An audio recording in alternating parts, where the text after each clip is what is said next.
Welcome back to the channel, my friends. Warhammer Man Studios. I'm Warhammer Man, and today we're taking a look at some more Kroot. This video is sponsored by CMO Games. More on that later. Kroot Lone-Spears, snipe specialists, bust tanks, and slink back into the underbrush. So we're about to take a look at some new Kroot, but before we do, I want to talk about some controversial opinions. And I'm going to lay it out not only from like a player and fan perspective, but from a business perspective as well. And the truth is, I think this whole big push for Kroot is going to be a complete failure. And now I'm not saying I don't like the Kroot. I think they're awesome. I think the models we've seen come out are amazing.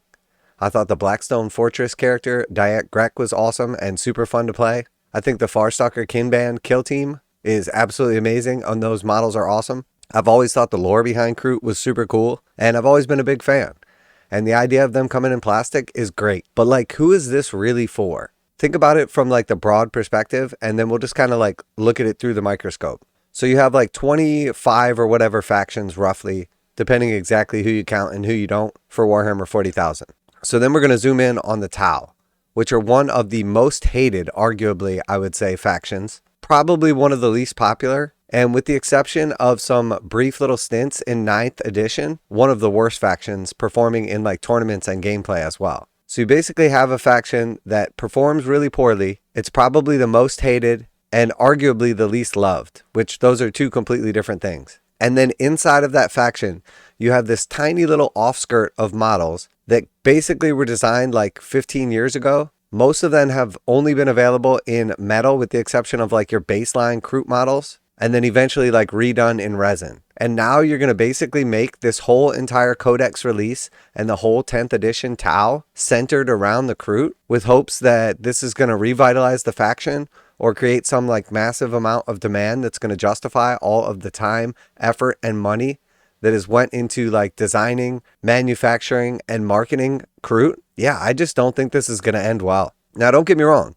In the end, a lot of us are going to win regardless because we're going to get a bunch of cool new Kroot models out of it. But I think Tau players are going to be salty because they're going to have a new Codex, a new launch box, and a bunch of new Kroot. And that's just not who the Tau are. It's not going to make the actual Tau faction all that much better. And I don't think we're going to see too many like all Kroot armies out there. Now, don't get me wrong. Occasionally we're going to see one go viral on the internet and it's going to be super cool. But that's not going to benefit the majority of Tau players or the community. And probably not going to benefit Games Workshop's pockets, which is what they're all about, making money.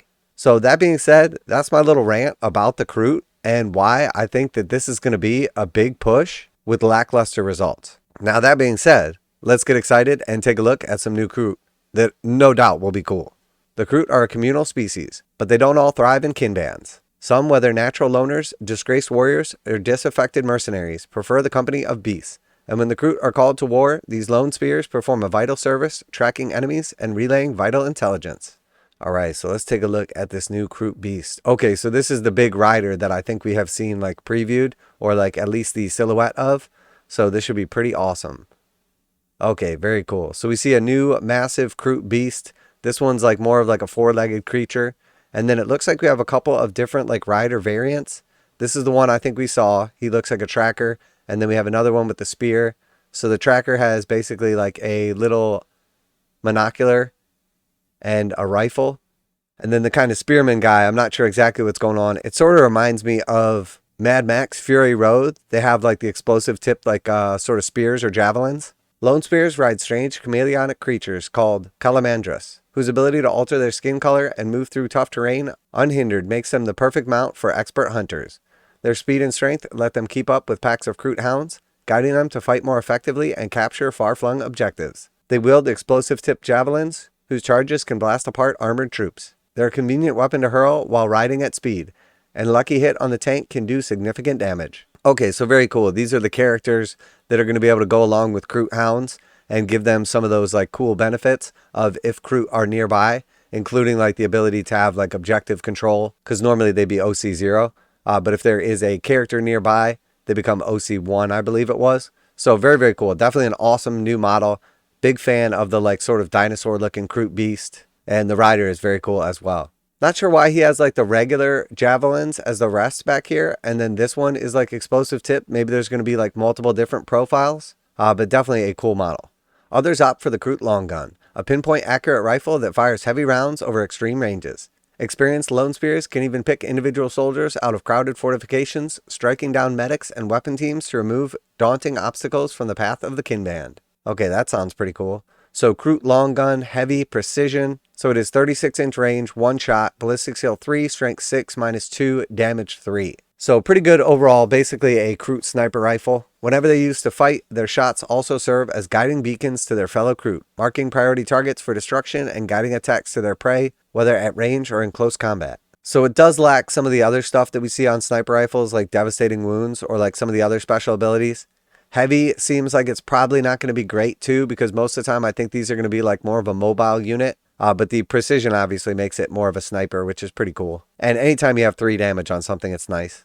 And then the advanced scouting rule. Each time this model makes a ranged attack that hits an enemy unit until the end of the turn, each time another Kroot model from your army makes an attack that targets that unit, you can reroll the hit roll. So that could be really good for like the Hounds or like the sort of like Beast Riders. I can't remember what they were called, but it doesn't specifically say anything about restrictions on that hit roll in shooting. So you basically shoot it with this guy and then all your combat units get to reroll their hits. So that could be pretty awesome. Kroot Long-Spears will be joining the hunt in the second wave of releases, but if you want to get your hands on new Carnivores, Krootoxes, and Shapers, and an early copy of the new Codex Style Empire, then check out the Kroot Hunting Pack Army Set.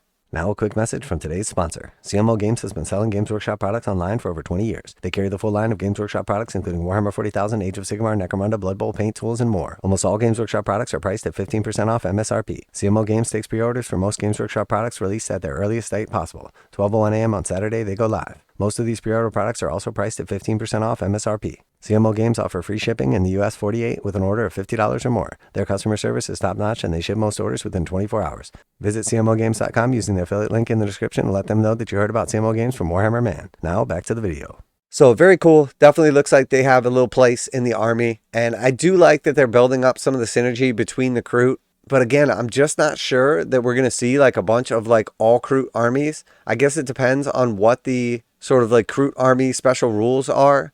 And if it's like a full army and realistically like fieldable. But I mean, the idea of not using Tau in a Tau army seems like you'd basically be handicapping yourself unless the actual Kroot rules are amazing, which I'm sure they're going to be good, but I doubt they're going to be so amazing that you're going to forego using like all the cool battle suits and everything. And I think in the end, that's my main problem with kind of going this route with the Kroot. They're super cool. I'm definitely a fan of the models. I absolutely love the lore. They're like eating their enemies and then like adapting and mutating to become like stronger and more powerful. Very cool. Very, very cool actually. But the fact of the matter is, I think most people that get into Tau, most people that enjoy the Tau are after like the crazy tech and the awesome battle suits and more of like the Gundam style. So like mixing in the beasts and everything, the Kroot, the Riders, the Hounds, all that stuff, the new Krootox, like that's all fun. And I think overall it could fill the gap a little bit for like some combat units and stuff. But if we really see the new Codex come out after Tau basically getting very, very few releases over the last like decade and everything they get is just Kroot, I think a lot of people are going to be really disenfranchised. And I don't mean just like regular people. Most regular people just see the Kroot and think, oh, that's cool, but probably will never buy any or maybe buy the box set, but that's it. But like all those people out there that have been dedicated Tau fans, playing them in tournaments, basically supporting the faction over like the last like 10 or 15 years, whatever it is. I think a lot of those people are going to be real disappointed if the Tau don't get at least like some new battle suits or like non-Kroot options. But I don't know. I guess we'll see in time. I think the Kroot box set will do pretty good overall. I think it'll sell well. I think people will be excited for it. But I think the real test will be like a year or two later, how many people are actually playing like all Kroot armies, or how many actual Kroot are we seeing taken in like the main faction of Tau. Because I have a feeling it's going to be one of those types of things where we see like 1 or 2 main Kroot units that are getting used regularly.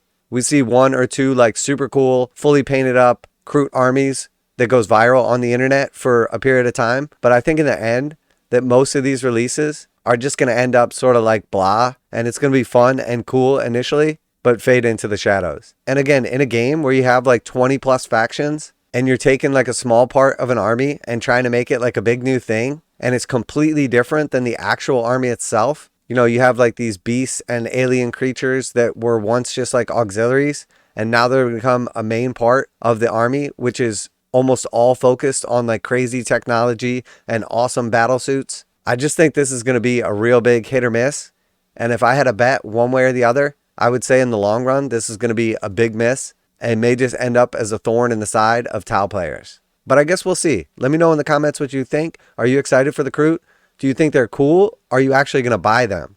Is this going to be your main army, your main faction? Or are you maybe just going to pick up like the launch box and a couple other units that probably just end up in your pile of shame and never even make it to the table? Always like to hear back from you guys in the comments. Special thanks to CMO Games for sponsoring the video. Check out the link in the description to save 15% on Games Workshop products. That's it for today. Warhammer Man Studios. I'm Warhammer Man, and I'm excited for the Kroot. I think they're super cool. Everything we've seen is awesome, but I'm just not sure how this is going to translate to Games Workshop's bottom line. And I'm out of here.